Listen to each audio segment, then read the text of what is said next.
దివ్యాంగుల ఐక్యత, దివ్యాంగుల ఐక్యత. నమస్తే, నా పేరు గోగన ఆయుషేషు. జనసేన పార్టీ దివ్యాంగుల జన సైనికుడిగా పనిచేస్తూ ఉన్నాను. అదేవిధంగా మరి గత 2019లో వైఎస్ఆర్ కాంగ్రెస్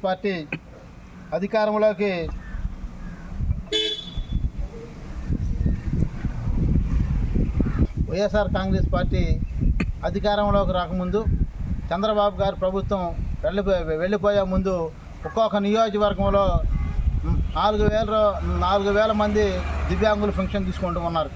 అదేవిధంగా వైఎస్ఆర్సీపీ ప్రభుత్వం వచ్చి మరి 2024లో మళ్ళీ కూటమి ప్రభుత్వం వచ్చే టయానికి ఒక్కొక్క నియోజకవర్గంలో 3,500 దివ్యాంగుల పెన్షన్లు పెరిగినాయి. అంటే వైఎస్ఆర్సీపీలో వాలంటీర్లుగా పనిచేస్తున్న వాలంటీర్లు, వైసీపీలో పనిచేస్తున్న నాయకులు వీళ్ళందరూ కూడా దొంగ సర్టిఫికెట్లు తీసుకొచ్చి మరి దివ్యాంగులైన వారిని మాకు అన్యాయం జరిగింది. ఈరోజు ఈ కూటమి ప్రభుత్వం అధికారంలో రాగానే మా ఒక్క దివ్యాంగులు ఎవరైతే ఉన్నారో సంఘాల వారు కూటమి ముఖ్యమంత్రి చంద్రబాబు నాయుడు గారికి ఒకటే తెలియజేశారు, మాకు అర్హులైన దివ్యాంగులు మాకు అన్యాయం జరుగుతుంది. మరి గతంలో మరి జగన్మోహన్ రెడ్డి గారి ప్రభుత్వంలో దొంగ సర్టిఫికేట్లు ఎలా జరిగినాయి, వాలంటీర్లు చేశారని చెప్పి ఆయనకి కాగితం పూర్వంగా ఇవ్వగానే ఈరోజు 8 నెలల నుంచి కూడా వెరిఫికేషన్ కార్యక్రమం జరుగుతుంది. ఈ యొక్క వెరిఫికేషన్ కార్యక్రమంలో అర్హులైన వికలాంగులకు కానీ అన్యాయం జరిగితే మేము దాన్ని పూర్తి స్థాయిలో మా వికలాంగుల సంఘాల నుంచి కాదు, మేము ఒక పార్టీలో పనిచేస్తున్నా కూడా వికలాంగుల సంఘాలతో పనిచేసి ముఖ్యమంత్రిని కానీ మరి ఉప ముఖ్యమంత్రి వర్యులను కానీ వారి దృష్టికి తీసుకెళ్ళి మా యొక్క దివ్యాంగుల జాతికి న్యాయం చేస్తాం. ఎందుకంటే అర్హులు కాని వారు ఉన్నారనే వాళ్ళని తొలగించమన్నాం. మరి వైఎస్ఆర్సీపీ పార్టీలో అధికారంలో ఉన్నప్పుడు 95,000 మంది దివ్యాంగుల పెన్షన్లు తీసేశారు. ఈరోజు టవర్లు ఎక్కుతున్న దివ్యాంగుల నాయకులు ఆ రోజు ఎక్కడికెళ్ళారు చెప్పమను. 95,000 మంది వికలాంగుల పెన్షన్ తీసేశారు. ఎందుకు పెన్షన్ తీసేశారు?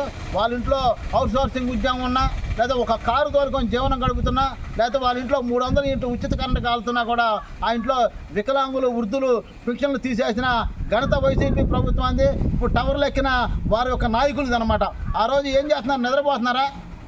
అర్హులైన దివ్యాంగులకి న్యాయం చేస్తామని చెప్పి కూడా మరి గత 2 రోజుల క్రితం కూడా మరి ఎండి వాళ్ళకి మున్సిపల్ కమిషనర్ దృష్టి కూడా తీసుకొచ్చి వారికి అప్లికేషన్ పెట్టించి మళ్ళీ రీవెరిఫికేషన్ చేపిస్తానని చెప్పి మా ఒక కూటమి ముఖ్యమంత్రి వర్యులు చంద్రబాబు నాయుడు గారు వెంటనే ఈ ఒక నిర్ణయం తీసుకున్నాడు. మరి చంద్రబాబు నాయుడు గారు అధికారంలో 2014లో వచ్చినా కూడా అప్పుడు 500 ఉన్న పింఛన్ని 1,500 1,000 రూపాయలు చేశాడు. మరి 2019 వెళ్ళబోయేటప్పుడు 3,000 రూపాయలు చేశాడు. అదేవిధంగా 2024లో అధికారంలో రాకముందే 6,000 రూపాయలు దివ్యాంగులకి, అదే మంచానుండే దివ్యాంగులకి 15,000 రూపాయలు ఇస్తానని చెప్పి కూడా ఆయన చెప్పాడు. ఆయన మాటనే ఇప్పుడు మాట నెరవేర్చుకున్నాడు. మరి ఇప్పుడు మేము ఎందుకంటే మేము దాని దృష్టికి తీసుకెళ్ళాము. ఆయన దృష్టికి ఏమని, అర్హులైన వికలాంగులు మాకు అన్యాయం జరుగుతుంది సార్, మీకు ఇలా చేయండి అని చెప్పి మా ఆయన దృష్టికి తీసుకెళ్తేనే మేము అడిగిన దానికి ఆయన స్వాగతించి మరి ఈరోజు రీవెరిఫికేషన్ జరిగిందనమాట. దీంట్లో భాగంగానే అర్హులైన వికలాంగులు మా వాళ్ళు ఎవరైతే ఉన్నారో వారికి కానీ అన్యాయం జరిగితే పూర్తి స్థాయిలో మేము మా ఒక కూటమి ప్రభుత్వం మీద ఫైటింగ్ చేసి వాళ్ళకి న్యాయం చేస్తామని చెప్పి కూడా మరీ తెలియజేస్తున్నాం. దివ్యాంగుల ఐక్యత, దివ్యాంగుల ఐక్యత, దివ్యాంగుల ఐక్యత.